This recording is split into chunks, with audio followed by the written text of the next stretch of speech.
equilibrio ácido-base hace referencia a la regulación de la concentración de hidrogeniones en los líquidos corporales para mantener una homeostasis. Esta se mantiene cuando el pH se encuentra entre 7.35 y 7.45, la PCO2 entre 35 y 45 milímetros de mercurio y el HCO3 entre 22 y 26 miliequivalentes por litro. Ahora, ¿qué es la acidosis respiratoria? Es un trastorno ácido-base caracterizado por un aumento primario de la presión parcial de dióxido de carbono.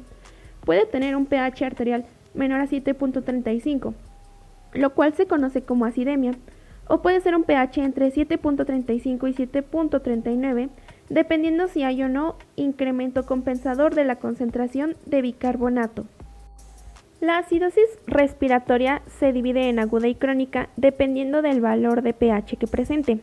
Hablamos de una acidosis respiratoria aguda cuando presenta acidemia, esto es un valor por debajo de 7.35 en pH, y hablamos de una acidosis respiratoria crónica cuando el valor de pH se encuentra entre 7.35 y 7.39, es decir, no presenta acidemia, y ambas con un valor de PCO2 mayor a 45 milímetros de mercurio. La etiología de esta patología es una disminución de la frecuencia respiratoria y o hipoventilación debido a inhibición del centro respiratorio, una alteración de los músculos respiratorios o trastornos broncopulmonares. La hipoventilación es una respiración demasiado superficial o lenta que ocasiona un aumento en los niveles de CO2, lo que provoca una acumulación de ácido y muy poco oxígeno en la sangre. Este exceso de CO2 en el cuerpo se conoce como hipercapnia, mientras que la disminución de oxígeno se conoce como hipoxia. La inhibición del centro respiratorio afecta la generación de estímulos respiratorios en el sistema nervioso central. Esto puede deberse a drogas o medicamentos, accidente cerebrovascular agudo, apnea del sueño central, intoxicaciones, infecciones, tumores, síndrome de Pittwig y lesiones en el sistema nervioso central, por mencionar algunos ejemplos. El síndrome de Pittwig es una patología respiratoria obstructiva del sueño caracterizada por obesidad, hipoventilación, somnolencia e hipertensión arterial. En este caso, la hipoventilación es el detonante de la acidosis respiratoria. Alteración en los músculos respiratorios implica comprometer la transmisión neuromuscular o se puede deber a algo que produzca debilidad muscular. Entre estos encontramos como ejemplos el síndrome de Guillain-Barré, botulismo, tétanos, esclerosis múltiple, miopatías, lesiones espinales, miastenia, obesidad mórbida, neumotórax y escoliosis. El síndrome de Guillain-Barré es un trastorno en el que el sistema inmune ataca los nervios. Inicia con debilidad y hormigueo en las extremidades que puede propagarse rápidamente a todo el cuerpo y paralizarlo. Ocasiona dificultad respiratoria al paralizarse los músculos de la respiración. Esto es lo que provoca la acidosis respiratoria y usualmente requiere una máquina para respirar.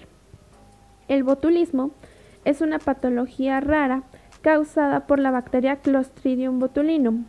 En esta se ve interrumpida la transmisión neuromuscular que requiere acetilcolina y deriva en lo mismo, una parálisis de los músculos de la respiración que ocasiona la acidosis respiratoria.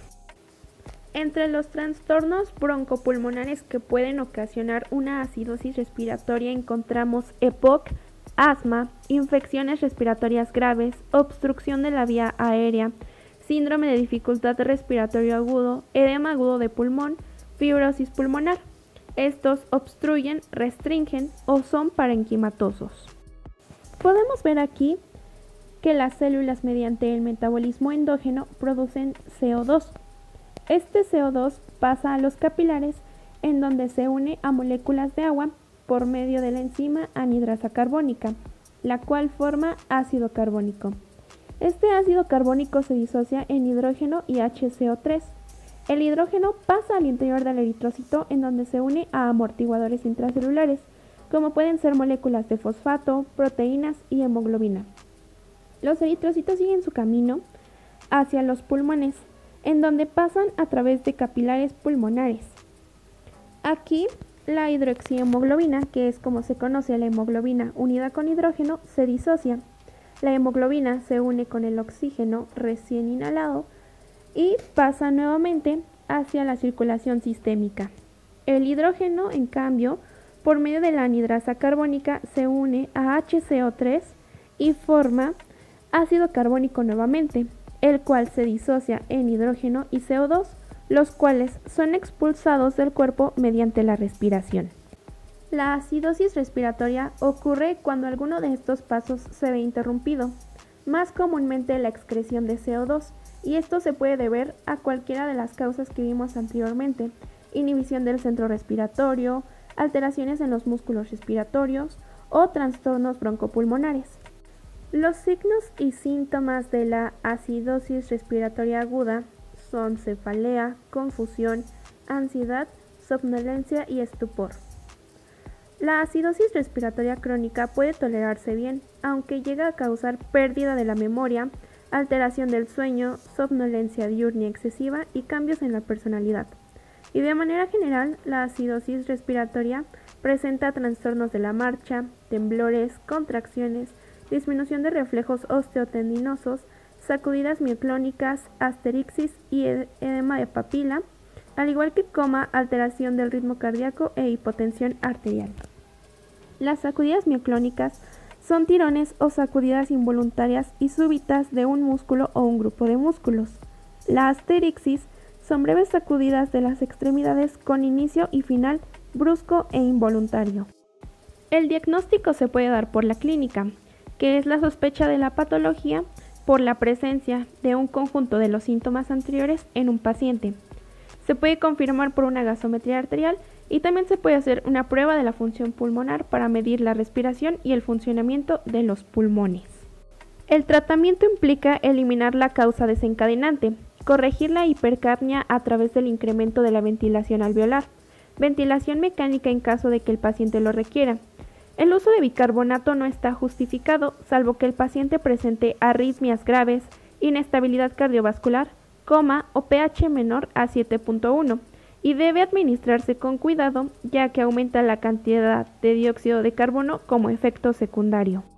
Eso es todo, suscríbete y dale like si te ha gustado.